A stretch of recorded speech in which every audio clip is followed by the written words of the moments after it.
ನಮಸ್ಕಾರ ಎಲ್ಲರಿಗೂ. ಬಹಳ ದಿನದ ಮೇಲೆ ಇವತ್ತು ವಿಡಿಯೋನ ಪೋಸ್ಟ್ ಮಾಡ್ಲಿಕತ್ತೀನಿ.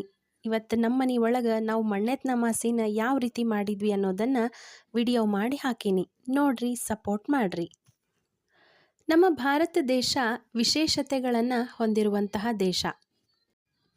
ಯಾಕಂದ್ರೆ ಬರೀ ದೇವಸ್ಥಾನ, ಶಾಲಿಗ್ರಾಮ, ಪ್ರತಿಮೆಗಳು, ಫೋಟೋದೊಳಗೆ ಅಷ್ಟ ನಾವು ದೇವರನ್ನ ಕಾಣೋದಿಲ್ಲ. ಅದ್ರ ಬದಲಾಗಿ ಪ್ರಕೃತಿ, ಪರಿಸರ, ಪಶು, ಪಕ್ಷಿ, ಸರೀಸೃಪಗಳಲ್ಲಿ ದೇವರನ್ನ ಕಾಣಿಸ್ತೀವಿ. ಪ್ರತಿಯೊಂದರಲ್ಲೂ ದೇವರ ಸಾನ್ನಿಧ್ಯ ಅದ ಅಂಥೇಳಿ ತಿಳ್ಕೊಂಡು ಅದಕ್ಕೆ ಮಹತ್ವವನ್ನು ಕೊಡ್ತೀವಿ ಮತ್ತು ಪೂಜೆ ಪುನಸ್ಕಾರಗಳನ್ನು ಮಾಡ್ತೀವಿ. ಪೂಜೆ ಮಾಡೋದ್ರ ಮುಖಾಂತರ ಪ್ರಕೃತಿಗೆ ಆಮೇಲೆ ಪ್ರಕೃತಿಯೊಳಗಿರುವಂಥ ಪ್ರತಿಯೊಂದು ಜೀವಿಗೂ ಕೃತಜ್ಞತೆಯನ್ನು ಸಲ್ಲಿಸೋದು ನಮ್ಮ ಭಾರತೀಯರ ಹುಟ್ಟುಗುಣ. ಅದರೊಳಗೊಂದು ಇವತ್ತು ನಾವು ಮಾಡುವಂತಹ ಜ್ಯೇಷ್ಠ ಮಾಸದ ಅಮಾವಾಸ್ಯೆ ದಿನ ಮಾಡುವಂಥ ಮಣ್ಣೆತ್ತಿನ ಪೂಜೆ. ಮಣ್ಣೆತ್ತಿನ ಅಮಾಸಿ ಮುಂಗಾರಿನ ಆರಂಭದ ಹಬ್ಬ. ಕಾರ ಹುಣ್ಣಿಮೆ ಎಲ್ಲ ಹಬ್ಬಗಳನ್ನು ತನ್ನ ಜೊತೆಗೆ ಕರ್ಕೊಂಡು ಬರ್ತದಂಥೇಳಿ ದೊಡ್ಡವ್ರು ಹೇಳ್ತಾರೆ. ಕಾರ ಹುಣ್ಣಿಮೆ ದಿವಸ ಗೋವನ್ನು ತಾಯಿಯ ಸ್ಥಾನದೊಳಗಿಟ್ಕೊಂಡು ಗೋಮಾತಾ ಪೂಜೆ ಅಂಥೇಳಿ ಮಾಡ್ತೀವಿ. ಇನ್ನು ಅಮಾವಾಸ್ಯೆ ದಿನ ಮಣ್ಣಿನ ಎತ್ತುಗಳನ್ನು ಮಾಡಿ ಎತ್ತುಗಳಿಗೂ ಪೂಜೆ ಮಾಡುವಂತಹ ಸಂಪ್ರದಾಯ ನಮ್ಮ ಪರಿಸರದೊಳಗದ. ಮುಂಗಾರಿನ ಆರಂಭದೊಳಗೆ ಬರುವಂಥ ಹಬ್ಬ ಈ ಮಣ್ಣೆತ್ತಿನ ಅಮಾಸಿ.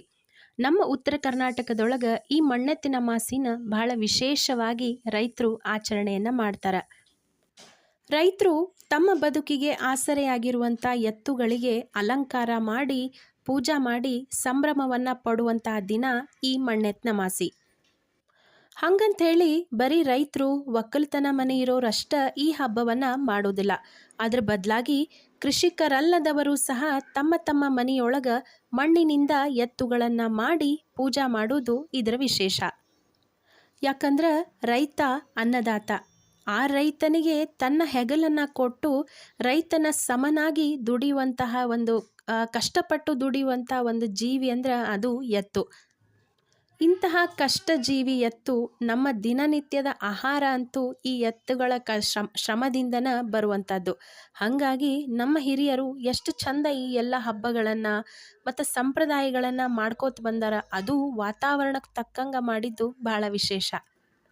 ನಮ್ಮ ದೇಶ ನಮ್ಮ ಸಂಪ್ರದಾಯದೊಳಗೆ ಎತ್ತುಗಳಿಗೆ ಎಷ್ಟು ಮಹತ್ವನೋ ಅದೇ ಥರ ಮಣ್ಣಿಗೂ ಅಷ್ಟೇ ಮಹತ್ವ. ಯಾಕಂದ್ರೆ ಎಲ್ಲ ಆಹಾರ ಪದಾರ್ಥಗಳು, ಕಾಯಿ, ಹಣ್ಣು ಏನೆಲ್ಲ ಸಿಗಬೇಕೋ ಪ್ರತಿಯೊಂದನ್ನು ಮಣ್ಣಿನೊಳಗೆ ಬೆಳಿಬೇಕು ನಾವು. ಹಾಗಾಗಿನೇ ನಮಗೂ ಮತ್ತು ಮಣ್ಣಿಗೂ ಒಂದು ಅವಿನಾಭಾವ ಸಂಬಂಧ ಬೆಳ್ಕೊಂಡದ.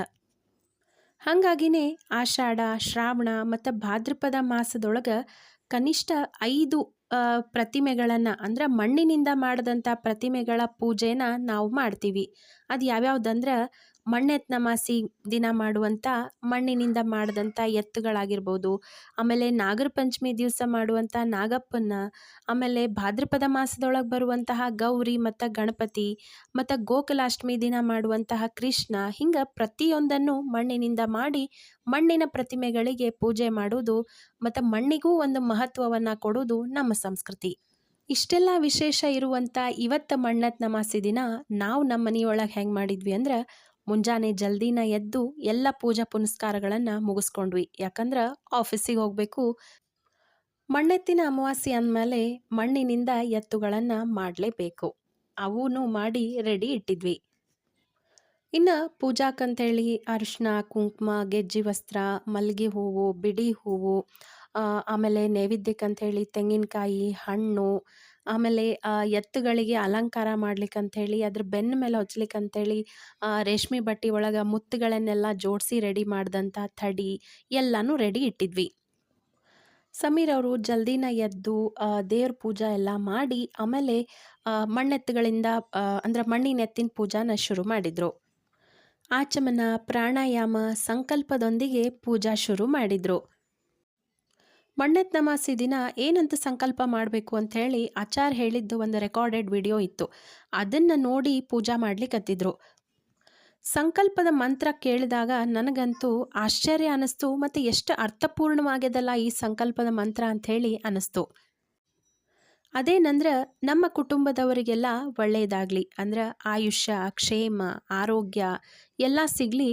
ಅದರ ಜೊತೆಗೆ ನಮಗೆ ಹೊಲ ಇಲ್ದಿದ್ರೂ ಕೃಷಿಕರಿಗೆ ಅಂದರೆ ಹೊಲವನ್ನು ನಂಬಿ ತಮ್ಮ ಬದುಕನ್ನು ಕಟ್ಟಿಕೊಳ್ತಾರಲ್ಲ ಅವರಿಗೆ ಮತ್ತು ಎಲ್ಲ ಹೊಲದೊಳಗೂ ಒಳ್ಳೆಯ ಸಸ್ಯ ಅಭಿವೃದ್ಧಿ ಆಗಲಿ, ಬೆಳೆ ಚೆನ್ನಾಗಿ ಬರಲಿ, ಬೆಳೆಯನ್ನು ಹಾಳು ಮಾಡುವಂಥ ಅತಿವೃಷ್ಟಿ ಅನಾವೃಷ್ಟಿ ಆಗದೇ ಇರಲಿ.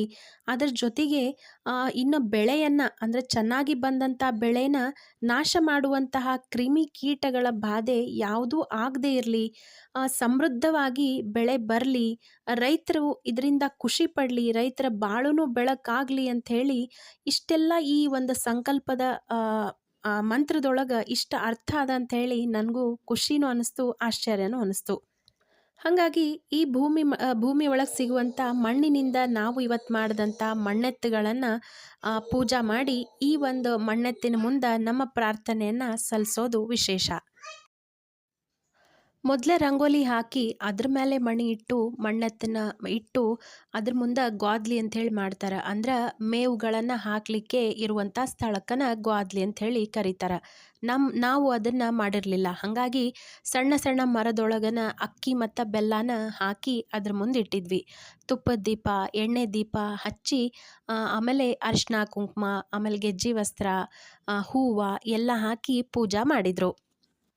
ಲಾಸ್ಟಿಗೆ ಕಾಯಿ ಒಡೆದು ಹಣ್ಣಿನ ನೈವೇದ್ಯ ಕಾಯಿ ನೈವೇದ್ಯ ಮಾಡಿ ಆರತಿ ಮತ್ತು ಮಂಗಳಾರತಿ ಮಾಡಿದರು. ಎತ್ತುಗಳ ಮಹತ್ವ ನಮ್ಮ ಜೀವನದೊಳಗೆ ಭಾಳ ಅದ.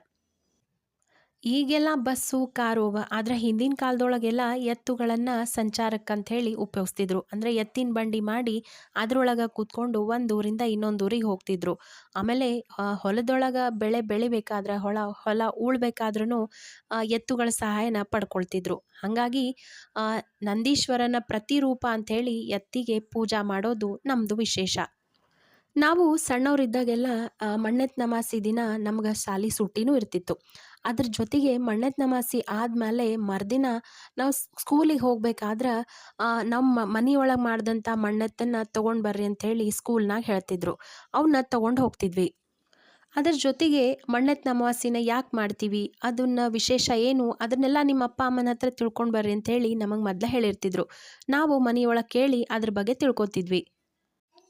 ನೆಕ್ಸ್ಟ್ ಡೇ ಎಲ್ಲರೂ ತಮ್ಮ ಮನೆಯಿಂದ ಮಣ್ಣೆತ್ತುಗಳನ್ನು ತೊಗೊಂಡು ಹೋಗ್ತಿದ್ವಿ. ತೊಗೊಂಡು ಹೋಗಿರೋ ಎಲ್ಲ ಎತ್ತುಗಳನ್ನು ಜೋಡಿಸಿ ಸಾಲಾಗಿ ಎಕ್ಸಿಬಿಷನ್ಗೆ ಇಟ್ಟಂಗೆ ನಮ್ಮ ಸ್ಕೂಲ್ನೊಳಗೆ ಇಡ್ತಿದ್ರು.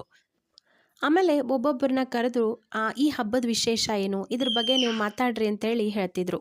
ನಮಗೇನು ತಿಳಿತದೋ ನಾವೇನು ಅದ್ರ ಬಗ್ಗೆ ತಿಳ್ಕೊಂಡಿರ್ತೀವೋ ಅದನ್ನು ಎಲ್ಲರ ಮುಂದೂ ಅದ್ರ ಬಗ್ಗೆ ಭಾಷಣ ಮಾಡ್ತಿದ್ವಿ. ಇವಾಗಿನ ಸ್ಕೂಲ್ಗಳ ಥರ ಪ್ರಾಜೆಕ್ಟ್ ವರ್ಕು ಅದು ಇದು ಅಂಥೇಳಿ ನಮ್ಮ ಟೈಮ್ ಒಳಗೆ ಹಾಗೇನೂ ಇರಲಿಲ್ಲ.